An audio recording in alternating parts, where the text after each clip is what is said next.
আসসালামু আলাইকুম রহমতুল্লাহ। প্রিয় দর্শক, কেমন আছেন? আশা করি ভালো আছেন। প্রিয় দর্শক, শিক্ষকদের বদলির বিষয়ে সর্বশেষ এমপিওভুক্ত শিক্ষা প্রতিষ্ঠানে কর্মরত শিক্ষকদের বদলি নীতিমালা বাস্তবায়ন, প্রয়োজনে পদক্ষেপ গ্রহণ এবং সফটওয়্যার তৈরির নির্দেশনা দেওয়া হয়েছে।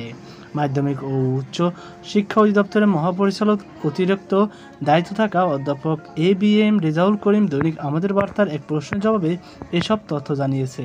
তিনি বলেন, পারস্পরিক বদলি নীতিমালা প্রকাশের পর এর কার্যক্রম শুরু করেছে মাওসী অধিদপ্তর এবং শীঘ্রই বদলি প্রক্রিয়া শুরু করা যাবে। সর্বজনীন বদলির বিষয়ে জানতে চাইলে তিনি বলেন, এ বিষয়ে মন্ত্রণালয় থেকে কোনো নির্দেশনা আসেনি। বদলির বিষয়ে মন্ত্রণালয় যেভাবে নির্দেশনা দিয়েছে আমরা সেভাবেই কাজ করতে যাচ্ছি। এ বিষয়ে জানতে চাইলে মাধ্যমিক ও উচ্চশিক্ষা অধিদপ্তরের সহকারী পরিচালক জিয়াউল হায়দার হেনরি দৈনিক আমাদের বার্তাকে বলেন, 30 সেপ্টেম্বর মধ্যে বদলি সফটওয়্যার তৈরির প্রয়োজনীয় ব্যবস্থা নিতে মাওসী অধিদপ্তরকে নির্দেশ দিয়েছে মন্ত্রণালয়।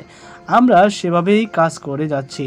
এর আগে 1 আগস্ট বেসরকারি এমপিওভুক্ত শিক্ষকদের সরকার থেকে বেতনের মূল অংশ পাওয়া শিক্ষক বদলি নীতিমালা প্রকাশ করেছে মাধ্যমিক ও উচ্চশিক্ষা বিভাগ। নীতিমালা অনুযায়ী শুধু মাধ্যমিক ও উচ্চশিক্ষা অধিদপ্তর মহাপরিচালক পারস্পরিক বদলির আবেদন নিষ্পত্তি করতে পারবেন। এই জন্য কিছু শর্ত আছে। শর্তগুলোর মধ্যে রয়েছে, শুধু সমপদে কর্মরত 2 জন শিক্ষকের লিখিত সম্মতিপত্রে পারস্পরিক বদলির আবেদন বিবেচনা করা হবে। চাকরির আবেদন উল্লেখিত নিজ জেলা ছাড়া অন্য জেলায় বদলির জন্য আবেদন করা যাবে না, তবে নারী আবেদনকারীর স্বামীর জেলায় বদলির জন্য আবেদন করতে পারবেন। নিয়োগ পাওয়া শিক্ষকদের চাকরির 2 বছর পূর্ণ হলে বদলির আবেদন করা যাবে।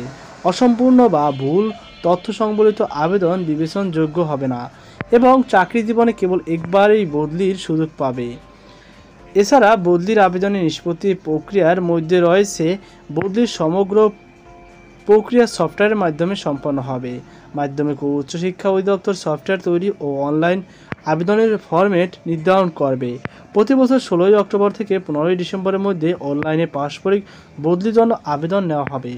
অনলাইনে পাওয়া আবেদন প্রতি বছর 31 ডিসেম্বরের মধ্যে যাচাই বাছাই করে নিষ্পত্তি করতে হবে। বদলি করা শিক্ষকদের ইন্ডেক্স আগের প্রতিষ্ঠান থেকে বর্তমান প্রতিষ্ঠানে অনলাইনে ট্রান্সফার করতে হবে এবং বদলি করা শিক্ষকদের এমপিও ও আর্থিক সুবিধা এবং জ্যেষ্ঠতার ধারাবাহিকতা বজায় থাকবে। এছাড়া বলা হয়েছে, বদলির আবেদন অধিকার হিসাবে দাবি করা যাবে না।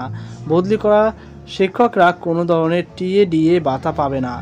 আদেশ জারির 15 কার্যদিবসের মধ্যে সংশ্লিষ্ট শিক্ষা প্রতিষ্ঠান প্রধান বদলি করা শিক্ষকদের অবমুক্তি নিশ্চিত করবেন। অবমুক্ত হওয়ার পরবর্তী 5 কার্যদিবসের মধ্যে নতুন কর্মস্থলে যোগদান করতে হবে এবং সংশ্লিষ্ট শিক্ষা প্রতিষ্ঠান প্রধানকে যোগদানের বিষয়টি মাধ্যমিক ও উচ্চশিক্ষা অধিদপ্তর মহাপরিচালককে জানাতে হবে। তো প্রিয় দর্শক, আশা করি আপনারা বুঝতে পেরেছেন বদলি নিয়ে একটি মহা সুখবর আপনাদের জন্য। তো এই ছিল আমাদের সর্বশেষ আপডেট। সকল ভালো থাকুন, আজকে পর্যন্ত। আল্লাহ হাফেজ।